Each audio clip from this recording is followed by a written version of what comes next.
আলিগড় মুসলিম university. যদি আমরা ক্যাম্পাসের আকার দেখি, আলিগড় মুসলিম ইউনিভার্সিটি শুধুমাত্র দেশের নয়, সমগ্র বিশ্বের বৃহত্তম বিশ্ববিদ্যালয়গুলির মধ্যে একটি। এর ক্যাম্পাস 1155 একর জুড়ে বিস্তৃত। এছাড়াও এই বিশ্ববিদ্যালয়টি 1875 সালে নির্মিত হয়েছিল, যার কারণে এর ঐতিহাসিক গুরুত্বও রয়েছে। বর্তমানে এখানে 30,000-এর বেশি শিক্ষার্থী অধ্যয়ন করছে।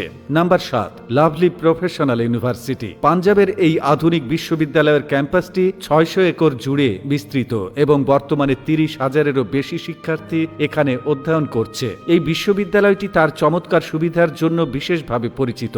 এছাড়াও এর ক্যাম্পাসটিও এত সুন্দর যে দূর থেকে দেখলে মনে হয় এটি কোনো বিদেশি বিশ্ববিদ্যালয়। 6 নাম্বার, বনস্থলী বিদ্যাপীঠ। আপনারা অনেকেই হয়তো এই বিশ্ববিদ্যালয়ের নাম এই প্রথম শুনছেন। আসলে এটি রাজস্থানের একটি খুব জনপ্রিয় বিশ্ববিদ্যালয়, যেখানে 40,000-এরও বেশি শিক্ষার্থী ভর্তি রয়েছে। এই বিশ্ববিদ্যালয়ের ক্যাম্পাসটি 850 একর জুড়ে বিস্তৃত এবং এটিকে রাজস্থানে শিক্ষার মন্দির হিসেবে বিবেচনা করা হয়, যেখানে সব ধরনের বিষয়ভিত্তিক পড়াশোনা পাওয়া যায়। Number 5, Annamalai university. আপনি হয়তো এর নাম থেকে বুঝতে পেরেছেন তামিলনাড়ুর একটি খুব জনপ্রিয় বিশ্ববিদ্যালয়। আপনি জেনে অবাক হবেন যে এই বিশ্ববিদ্যালয়ের ক্যাম্পাসটি 950 একর জুড়ে বিস্তৃত এবং এখানে নিয়মিত এবং দূরত্ব উভয় ক্ষেত্রেই 3 লাখেরও বেশি শিক্ষার্থী ভর্তি হয়। নাম্বার 4, ওসমানিয়া বিশ্ববিদ্যালয়। এই বিশ্ববিদ্যালয়টি 1918 সালে হায়দ্রাবাদ শহরের অভ্যন্তরে প্রতিষ্ঠিত হয়েছিল, যার কারণে এটিকে দেশের প্রাচীনতম বিশ্ববিদ্যালয়ের মধ্যে গণ্য করা হয়।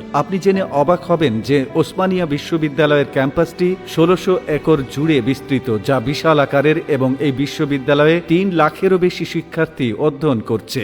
নাম্বার 3, সাবিত্রীবাই ফুলে পুনে বিশ্ববিদ্যালয়। আপনি এর নাম থেকে বুঝতে পারবেন এই বিশ্ববিদ্যালয়টি মহারাষ্ট্রের পুনে শহরে অবস্থিত। এই বিশ্ববিদ্যালয়ের শিক্ষা শুধু ভারতেই নয়, গোটা বিশ্বে প্রাধান্য পেয়েছে এবং সেই কারণেই একে পশ্চিমের অক্সফোর্ড বলা হয়। এই বিশ্ববিদ্যালয়ের ক্যাম্পাস 411 একর হলেও এতে ভর্তিচ্ছু শিক্ষার্থীর সংখ্যা 6 লাখেরও বেশি।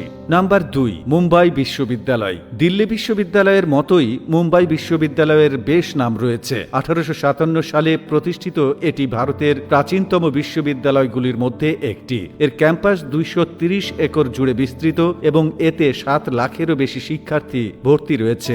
1 নম্বর, Indira Gandhi National Open University. দিল্লির এই বিশ্ববিদ্যালয়টি সংক্ষেপে IGNOU নামে বিখ্যাত।